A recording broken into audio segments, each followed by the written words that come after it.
Assalamualaikum warahmatullahi wabarakatuh. Halo semuanya, perkenalkan nama saya Muhammad Watapula dengan NPM 204240013. Saya dari kelas 4C mata kuliah Telaah Kurikulum. Baiklah, di sini saya akan menjelaskan materi yang berjudul Standar Proses dan Standar Penilaian. Standar proses. Standar proses adalah kriteria minimal mengenai pelaksanaan pembelajaran pada satuan pendidikan untuk mencapai standar kompetensi lulusan atau SKL. Ini adalah acuan tentang bagaimana proses belajar mengajar harus dilakukan agar efektif dan berkualitas. Tujuannya yaitu: pertama, menjamin terlaksananya proses pembelajaran yang efektif dan efisien. Dan yang kedua, menciptakan lingkungan belajar yang aktif, inovatif, kreatif, efektif, dan menyenangkan. Dan yang ketiga, mencapai standar kompetensi lulusan yang telah ditetapkan. Dan yang terakhir, memberikan pedoman bagi guru dalam merancang, melaksanakan, dan mengevaluasi pembelajaran. Dan selanjutnya yaitu perencanaan pembelajaran. Pertama, silabus, yaitu dokumen yang memuat standar kompetensi dasar, materi pokok, pengalaman belajar, indikator, alat, sumber, dan penilaian. Rencana pelaksanaan pembelajaran atau RPP modul ajar, dokumen yang memuat tujuan pembelajaran, materi, metode, media, sumber belajar, dan penilaian yang akan dilakukan dalam satu pertemuan atau lebih. RPP atau modul ajar harus disusun secara sistematis dan fleksibel. Pelaksanaan pembelajaran. Pelaksanaan pembelajaran adalah proses interaktif edukatif antara guru dan siswa yang diatur sistematis untuk mencapai tujuan pendidikan tertentu. Tahapannya meliputi persiapan, instruksional, pelaksanaan inti, manajemen kelas, dan evaluasi yang didukung oleh perangkat seperti RPP, serta berbagai metode interaktif seperti komparatif, layering, dan diskusi. Evaluasi proses pembelajaran dilakukan oleh guru untuk mengetahui kesesuaian antara proses pembelajaran yang dilakukan dengan RPP modul ajar yang telah disusun. Hasil evaluasi digunakan sebagai dasar perbaikan proses pembelajaran di masa mendatang. Dan selanjutnya yaitu ada prinsip-prinsip pembelajaran dalam standar proses. Yang pertama, dari peserta didik diberitahu menuju peserta didik mencari tahu atau SCL. Dan yang kedua, dari guru sebagai satu-satunya sumber belajar menjadi belajar berbasis aneka sumber. Dan yang ketiga, dari pembelajaran proporsional menuju pembelajaran terpadu. Dan yang terakhir, dari pembelajaran yang menekankan jawaban tunggal menuju kebenaran multidimensi.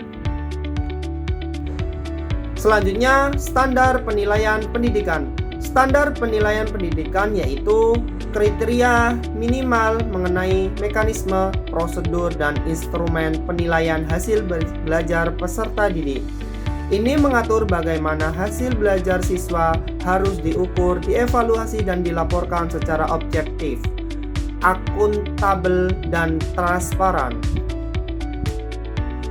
Tujuannya yaitu menjamin penilaian hasil belajar yang objektif, akuntabel, dan transparan, memberikan informasi yang akurat tentang capaian kompetensi peserta didik, memberikan umpan balik bagi peserta didik, guru, dan orang tua untuk perbaikan proses belajar mengajar. Prinsip-prinsip penilaian. Yang pertama, sahih, yaitu penilaian didasarkan pada data yang mencerminkan kemampuan yang diukur atau valid. Dan yang kedua, objektif, penilaian bebas dari bias subjek penilaian. Dan yang ketiga, adil, penilaian tidak melibatkan, tidak diskriminatif, dan kesempatan yang sama untuk semua siswa. Dan yang keempat, terpadu, penilaian merupakan bagian tak terpisahkan dari proses pembelajaran. Ruang lingkup standar penilaian. Penilaian formatif yaitu dilakukan selama proses pembelajaran berlangsung untuk memantau kemajuan belajar siswa dan memberikan umpan balik. Misalnya, kuis harian, diskusi, dan presentasi. Dan selanjutnya penilaian sumatif dilakukan di akhir periode pembelajaran untuk mengukur pencapaian hasil belajar siswa. Misalnya, uang tengah semester, uang akhir semester, dan ujian sekolah. Beberapa bentuk penilaian. Yang pertama ada tes tertulis seperti esai, pilihan ganda, isian singkat, serta menjodohkan. Dan selanjutnya tes lisan seperti tanya jawab, presentasi, diskusi. Selanjutnya penugasan, proyek, produktif, portofolio, atau praktik untuk kinerja. Selanjutnya ada observasi, yaitu pengamatan terhadap perilaku atau kinerja siswa. Dan yang terakhir itu penilaian antar teman, seperti siswa menilai teman sebayanya. Mekanisme penilaian. Penilaian dilakukan oleh guru, satuan pendidikan, dan pemerintah. Penilaian mencakup aspek sikap, pengetahuan, dan keterampilan. Dilaksanakan sesuai prosedur yang telah ditetapkan. Proses penilaian.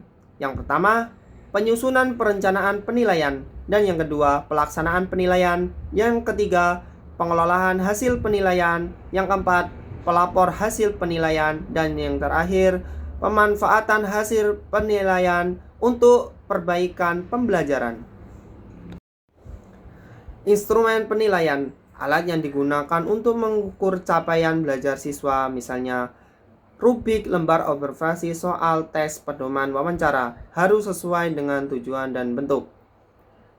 Selanjutnya, pengolahan dan hasil belajar. Hasil penilaian diolah menjadi nilai kuantitatif dan atau kualitatif. Dilaporkan dalam bentuk rapot atau bentuk yang mudah dipahami oleh orang tua, wali, dan siswa. Kesimpulannya yaitu standar proses adalah pedoman mengenai cara melaksanakan pembelajaran yang berkualitas, mulai dari perencanaan, pelaksanaan, hingga evaluasi agar tujuan pendidikan tercapai. Standar penilaian adalah pedoman mengenai cara mengukur hasil belajar siswa yang objektif, adil, dan akuntabel untuk mengetahui pencapaian kompetensi. Demikianlah materi yang bisa saya sampaikan. Bila mana ada salah kata, saya mohon maaf kepada Allah, saya mohon ampun, dan saya akhiri. Wallahu muwaffiq ila aqwamit thoriq. Wassalamualaikum warahmatullahi wabarakatuh.